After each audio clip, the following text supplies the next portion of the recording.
Hi, we're from Lefebvre 5, and today we'll be presenting on what we learned on production of space by Henry Lefebvre. Here shows the summary of the 6 key points we have extracted from the readings, starting with our first and second key point, and that is monuments should engage all senses. A monument should not be experienced visually despite our sight being the most dominating external sense. Looking at an image will not provide the in-depth experience the other senses can bring forth. Hence, Lefebvre mentioned not text, but texture. This quote from the reading supports the interpretation. In this paragraph, Lefebvre focuses on how a monument is to be experienced by the sounds echoing within the space through our ears. Linked it to my next point, where monuments are designed to express the multiple layers of acoustics. Cathedrals are a good example as singing voices reverberate through the space as they bounce around the walls. And even in silence, the void amplifies the acoustics of the site.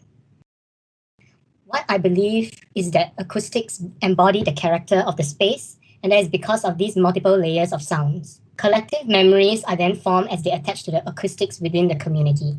Hence, linking to the next key point, I believe this is why acoustics may have played a part in transcending these memories and sounds into the current age.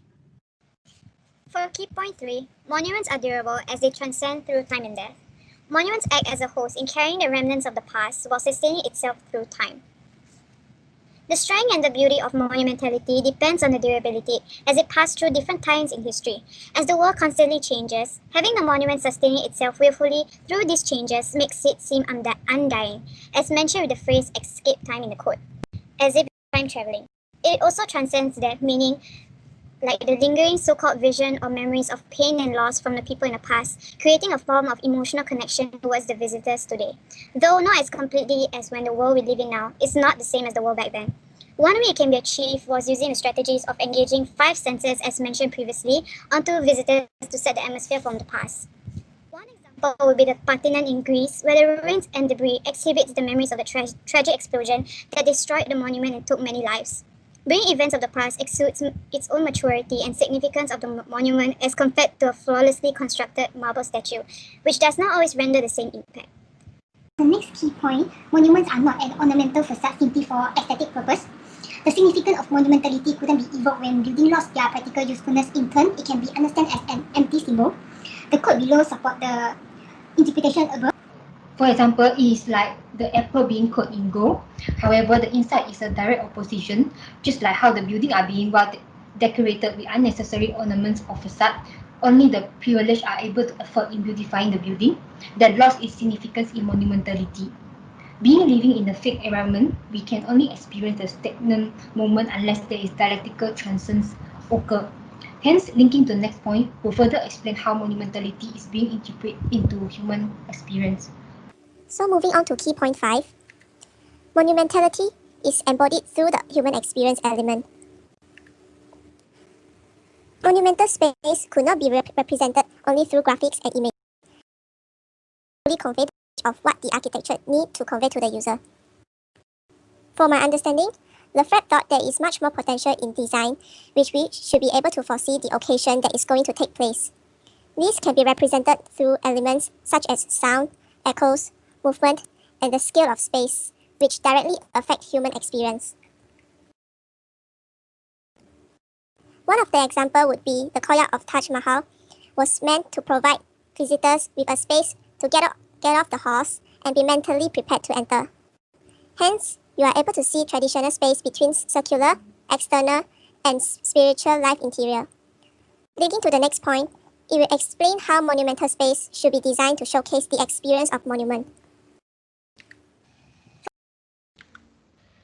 For key point 6, monuments should avoid semiology, as a monument should not be restricted to wanted ideals, preventing the shifting of the perspective in the present. As the consequence of involving semiology, we'll be using monuments to create discourses of the past, presenting a partial vision, focusing attention on selective histories while considering the rest of the events that happen, shifting the perspective of visitors and the future identity. This can be supported with a quote below mentioning that it can be reduced to neither to a language or discourse nor to the categories and concepts developed for the study of language. A statue being constructed to commemorate a particular figure or event is not as impactful as compared to a monument. A monument engages all the senses as it transcends through time, showcasing the different scales within the space and how it brings the acoustics and the memories embedded in them. This is unlike a statue that is mainly experienced through sight and it is unable to bring out the monumental qualities like how a monument should. Most importantly, a statue can only show an altered text of the past that the elitists want the modern age to see, thus failing to provide a complete accurate experience. In conclusion, this mind map showcases all of the key points, which are monuments engages all senses and acoustics that creates the monumentality. It is not just a skin nor it is just a statue to convey a filtered view. With these points, the monuments are able to transcend through time while embodying a human experience elements to connect the collective memories of the people in the different times. And that is the end of our presentation. Thank you. Here are the quotes that we reference to when creating our interpretations.